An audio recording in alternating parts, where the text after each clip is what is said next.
Nós estamos aqui para dar uma palavra sobre o que já tem sido, de certa forma, tão batido na mídia aí sobre a novela Babilônia. Eu estive olhando o site da Rede Globo, G-Show, e há uma matéria lá com o título 10 motivos para não perder Babilônia. 10 motivos para não perder Babilônia. Eu queria chamar a sua atenção para os motivos apresentados. Um dos motivos, ele diz, vai ter muita gata. O segundo motivo, vai ter muito gato também. Eu fiquei pensando aí, por esses dois motivos, a nossa população está em busca de quê? Em busca da aparência, daquilo que é externo. Foram os dois primeiros motivos colocados. O terceiro motivo colocava lá, vai rolar um maior duelo de vilãs. A Beatriz é a personagem de Glória Pires. Ela já começou dando um golpe no milionário enquanto se envolvia com ele, e ao mesmo tempo, dizia lá no site, ela se envolveu com o motorista dele. E sob a ameaça de extorsão, ela acabou assassinando o motorista e culpando a rival dela, que é a personagem Inês, personagem da Adriana Esteves. É uma vilã.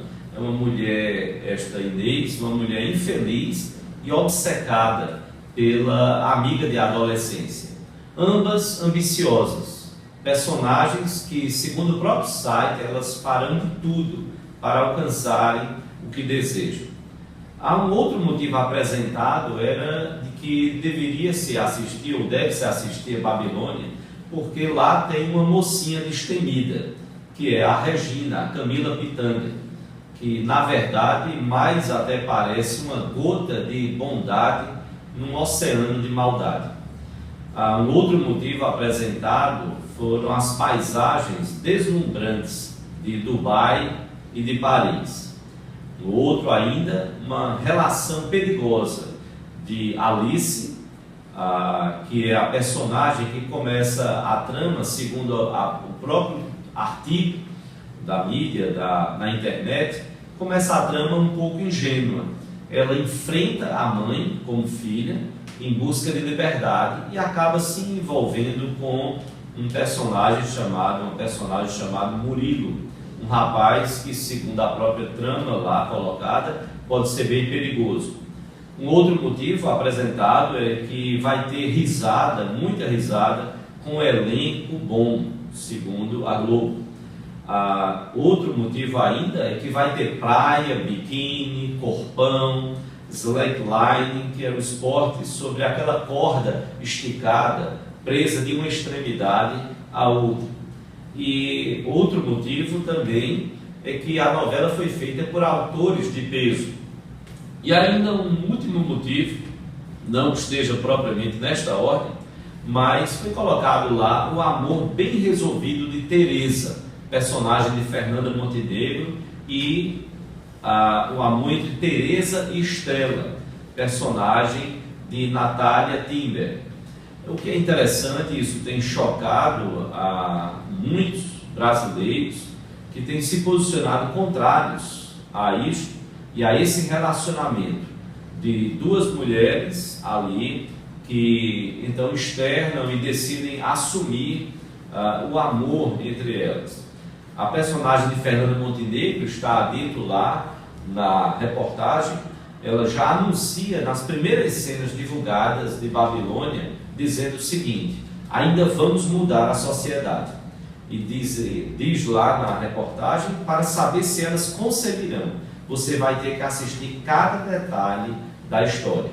E diz mais, o certo é que Teresa, personagem da Fernanda, e Estela, personagem da Natália, elas se amarão muito, e que esta dupla, ela defende a luta contra preconceitos. O que eu quero chamar a sua atenção é a partir do próprio nome da novela, Babilônia. E já se tem falado e feito, de certa forma, uma associação primeiro com o Morro do Rio de Janeiro. E a novela, então, faz questão de mostrar um pouco disso. Mas o que poucos sabem é que, de fato, Babilônia, olhando para a história, foi aquela nação poderosa que o próprio Deus permitiu que pudesse invadir Israel. Era uma nação pagã, e Deus permitiu que ele fizesse isso como forma de juízo contra o povo de Deus que estava caindo em pecado. E a Babilônia é citada lá no livro de Apocalipse, capítulo 17 e 18. Eu cheguei a esses dois capítulos na minha leitura diária devocional. Coincidentemente ou não, eu cheguei na semana anterior ao lançamento da novela Babilônia, que aconteceu na segunda-feira, dia 16 de março.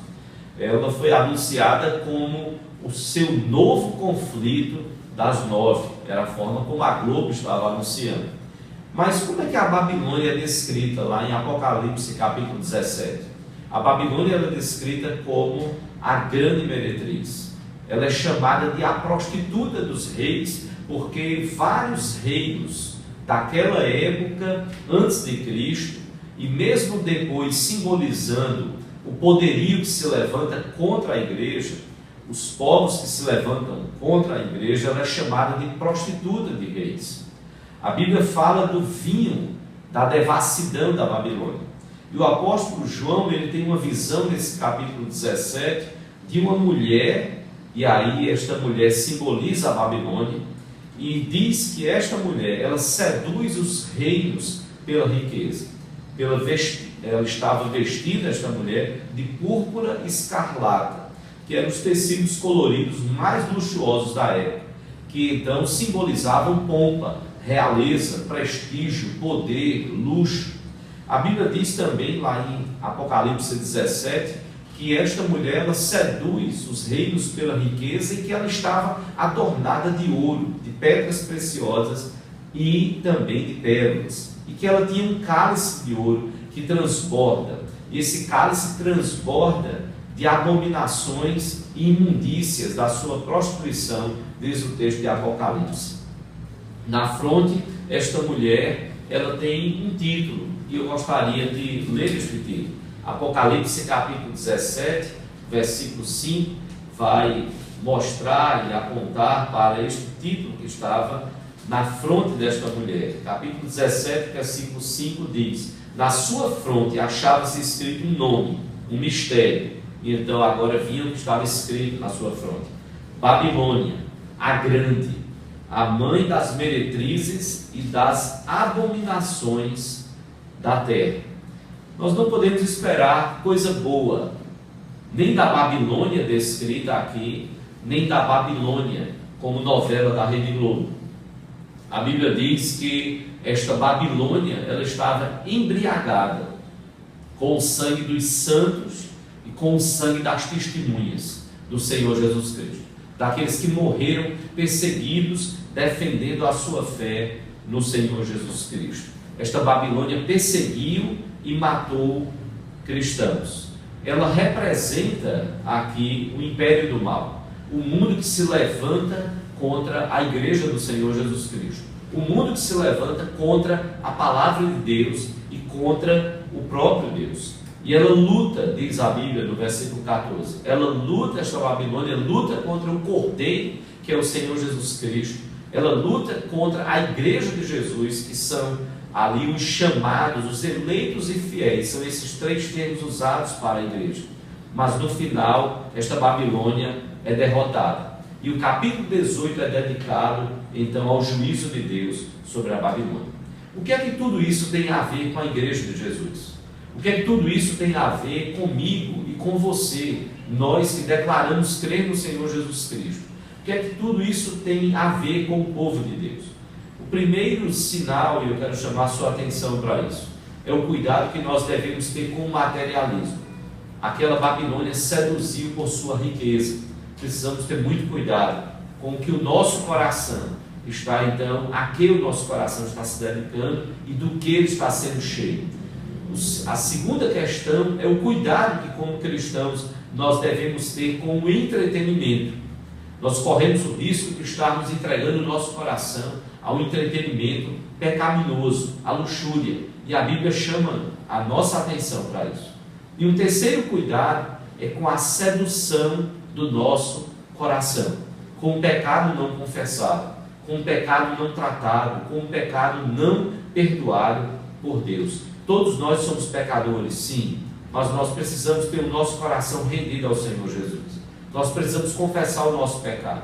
Nós precisamos tratar o nosso pecado. Nós precisamos clamar a Deus perdão e precisamos pedir a Deus que Ele nos dê força para que possamos mudar e não sermos coniventes e aceitarmos o que está sendo proposto aí. A novela Babilônia, eu preciso dizer que eu não assisti nenhum capítulo e não tenho o menor interesse de assistir qualquer que seja dos seus capítulos. A novela Babilônia já mostrou para o que veio. Ela veio para proclamar mentiras, adultério, traição, pessoas do mesmo sexo como se constituísse um casal normal, segundo o padrão e a vontade de Deus. Ela veio para falar sobre cobiça, sobre assassinato, orgulho, desobediência aos pais. Tanta coisa ruim que parece ofuscar o pouco de bem e de bons valores que pareçam existir em alguns poucos personagens da trama. Afinal de contas, é Babilônia. Não se pode esperar muito de bons valores no meio de um mar de tanta maldade. Eu quero sugerir a você, mude de canal.